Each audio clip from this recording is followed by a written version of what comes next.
ओम नमो भगवते वासुदेवाय. अध्याय 28.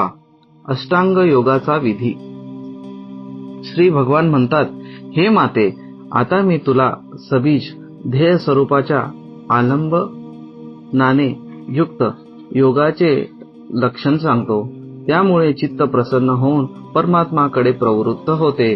शास्त्राने सांगितलेल्या स्वधर्माचे यथाशक्ती पालन करणे, शास्त्रविरुद्ध आचरणा त्याग करणे, प्रारब्धानुसार जे काही मिळेल त्यात संतुष्ट राहणे, आत्मज्ञानी लोकांच्या सानिध्यात राहणे, विषय वासना वाढविणाऱ्या कर्मापासून दूर राहणे, संसारातून मुक्त करणाऱ्या धर्मावर प्रेम करणे, पवित्र आणि परिमित आहार घेणे, नेहमी एकांत आणि निर्भय अशा स्थानी राहणे, मन, वाणी आणि शरीराने कोणत्याही जीवाला त्रास न देणे, सत्य बोलणे, चोरी न करणे, आवश्यकतेपेक्षा अधिक वस्तूंचा संग्रह न करणे, ब्रह्मचर्याचे पालन करणे, तपश्चर्या करणे, अंतबाह्य पवित्र राहणे, शास्त्राचे अध्ययन करणे, भगवंतांची पूजा करणे, मौन पाळणे, उत्तम आसनांचा अभ्यास करून स्थिर बसणे, हळूहळू प्राणायामामध्ये श्वासावर नियंत्रण ठेवणे, मनाच्या सहाय्याने इंद्रियांना विषयापासून दूर करून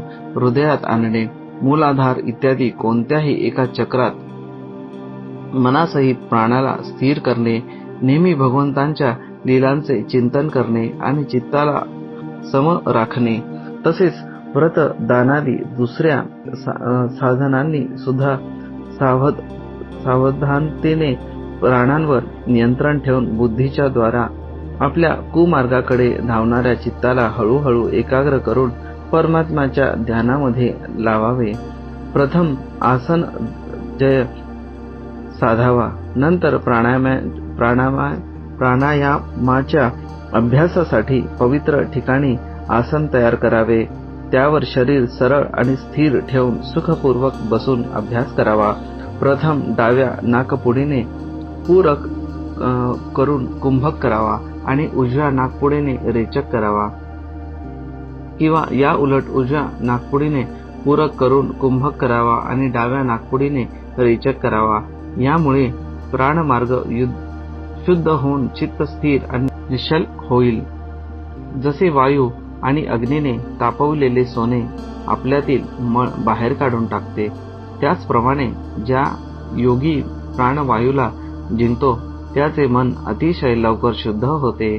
म्हणून योग्याने प्राणायामाने वात, पित्तादी दोषांना, धारणेने पापाला, प्रत्याहाराने विषयाच्या संबंधाला आणि ध्यानाने भगवत विमुख करणाऱ्या राग, द्वेषादी दुर्गुणांना दूर करावे. जेव्हा योगाचा अभ्यास करता करता चित्त निर्मल आणि एकाग्र होईल, तेव्हा नाकाच्या टोकावर दृष्टी स्थिर करून भगवंतांच्या मूर्तीचे असे ध्यान करावे.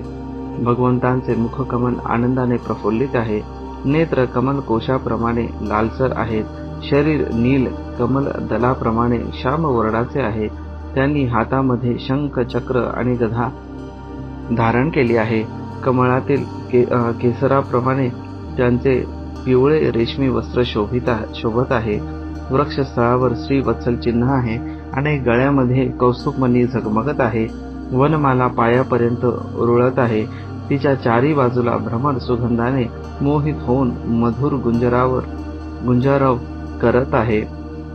अंग प्रत्यंगावर मौल्यवान हार, कंकणे, किरीट, बाजूबंद आणि नुपुरे इत्यादी अलंकार विराजमान आहेत. कमरेला कमरपट्ट्याच्या लडी त्यांची शोभा वाढवत आहेत. भक्तांचे हृदयकमल हेच त्यांचे आसन आहे. त्यांचे अतिशय दर्शनीय श्यामसुंदर शांत स्वरूप मन व नेत्रांना आनंदित करणारे आहे. त्यांची अत्यंत सुंदर अशी किशोरावस्था आहे.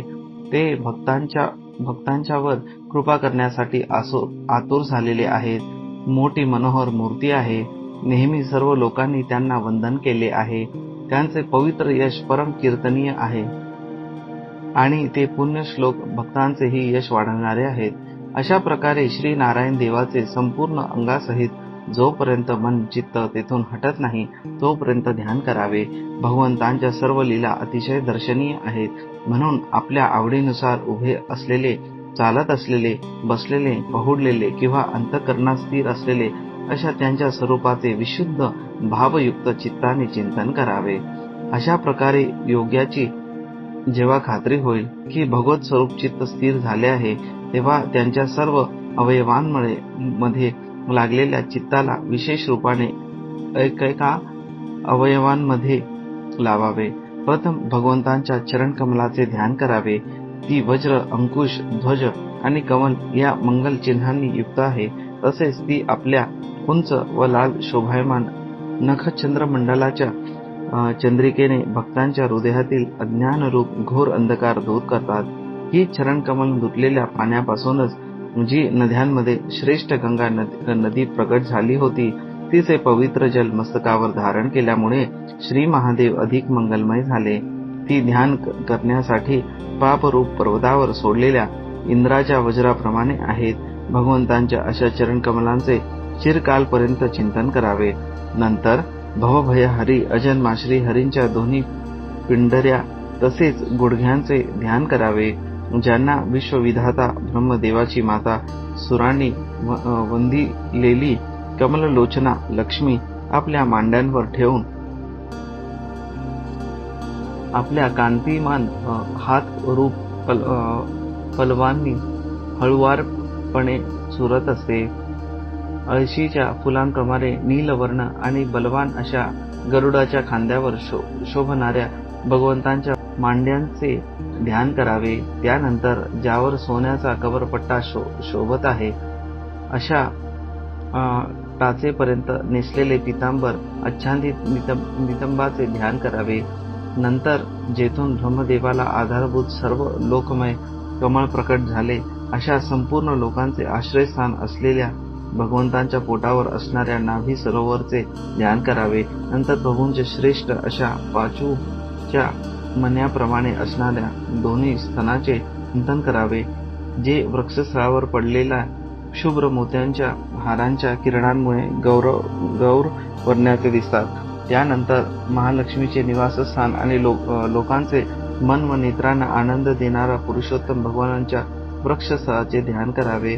मग सर्व लोकांना वंदनीय भगवंतांच्या कौस्तुभ मण्याला शोभित करणाऱ्या गळ्याचे चिंतन करावे.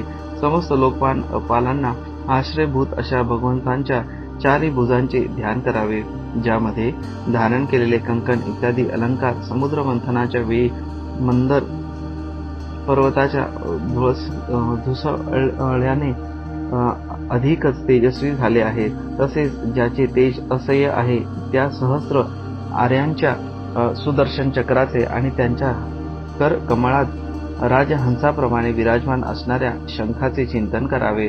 मग प्रभूंच्या शत्रूंच्या रक्ताने माखलेल्या प्रभूंच्या आवडत्या कौमोदकी गदेचे, ब्रह्मणांच्या गुंजारवाने निनदित वनमालेचे आणि त्यांच्या कंठातील सुशोभित अशा सर्व जीवांच्या निर्मल तत्वरूप कौस्तुभ मण्याचे ध्यान करावे. त्यानंतर भक्तांवर कृपा करण्यासाठीच येथे साकार रूप धारण करणाऱ्या श्रीहरींच्या सुडौल नासिकेने शोभणाऱ्या त्या झगमगणाऱ्या मकरकुंडलांच्या हलण्याने अतिशय चमकणारे निर्मळ गाल असणारे मुखकमलाचे ध्यान करावे.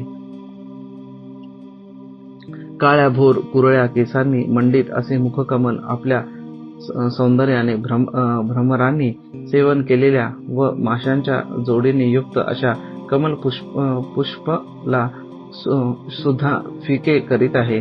अशा उन्नत भुवयांनी सुशोभित असणाऱ्या भगवंतांच्या मनोहर मुखारविंदाची मनामध्ये धारणा करून उत्साहाने त्यांचे ध्यान करावे.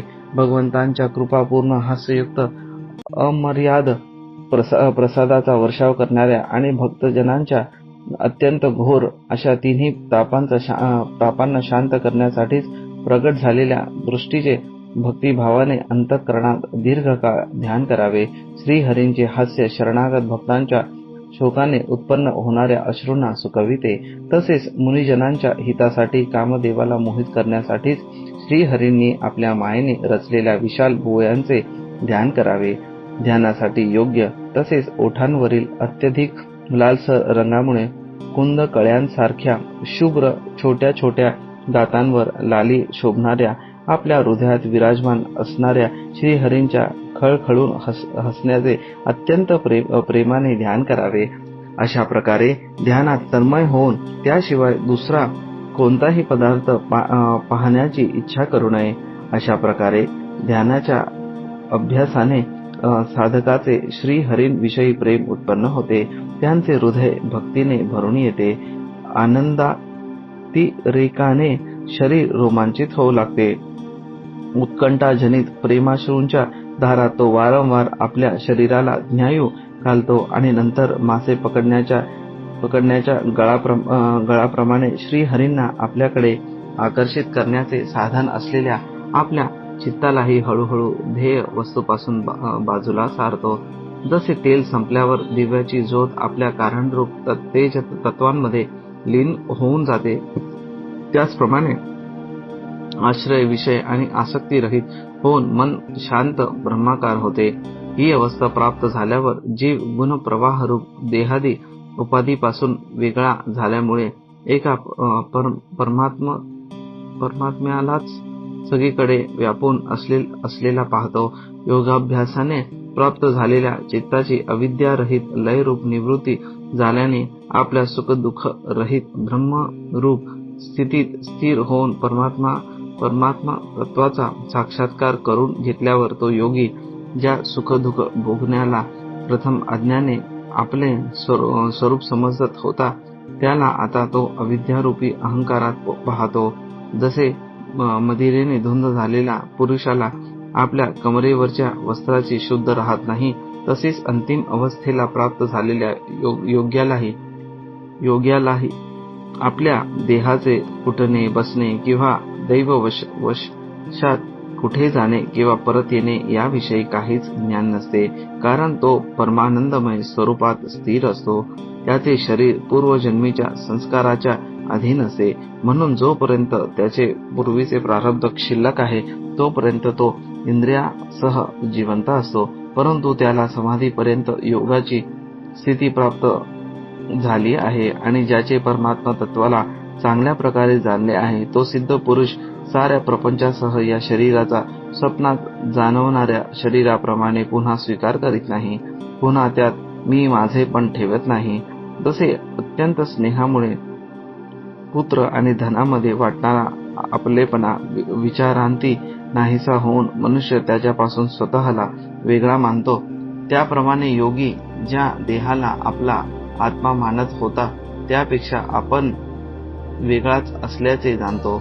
जसे कोलीत ठिणगी किंवा स्वतःपासून उत्पन्न झालेला धूर, तसेच अग्निरूप झालेला लाकूड याहून अग्नी वेगळा आहे, त्याचप्रमाणे भूत, इंद्रिय, अंतःकरण, जीव आणि प्रकृती याहून साक्षी असलेला ब्रह्मसद्ज्ञ पुरुषोत्तम वेगळा आहे.